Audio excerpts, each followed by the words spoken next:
இருக்காரு. மக்கள்கிட்ட பேரும் புகழுமா இருக்காரு. வயசு 33 வயசு தான் ஆகுது. இவர் எப்படிங்க சாவாரு? இவர் சாகிறதுக்கு வாய்ப்பே இல்லைங்கிறதுல அவங்களுடைய 12 பேரோட எண்ணம். அவங்க அதை பெருசா எடுத்துக்கிறவே இல்லை. பஸ்காவுக்கு முன்னாடி சொல்றாரு, அப்புறம் அந்த சீமோன் வீட்டில் விருந்து நடக்குது அன்னைக்கும் சொல்றாரு.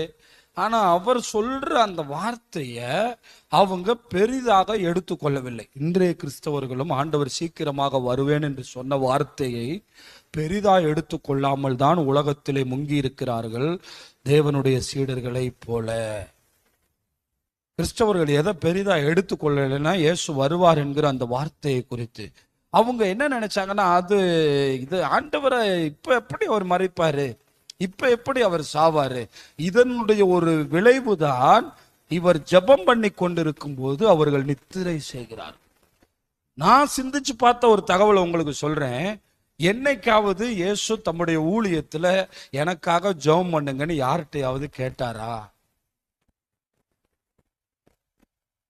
என்னைக்காவது கேட்டதா இங்க போட்டிருக்கா? அப்ப என்னடா வித்தியாசமா இன்னைக்கு எனக்காக ஜெபம் பண்ணுங்கன்னு கேட்கிறாரு, ஏன் இவர் இப்படி போட்டு நம்மளை தொந்தரவு பண்றாரு அப்படின்னு சீடர்கள் ஒரு கணம் கூட யோசிச்சு பார்க்கவில்லை.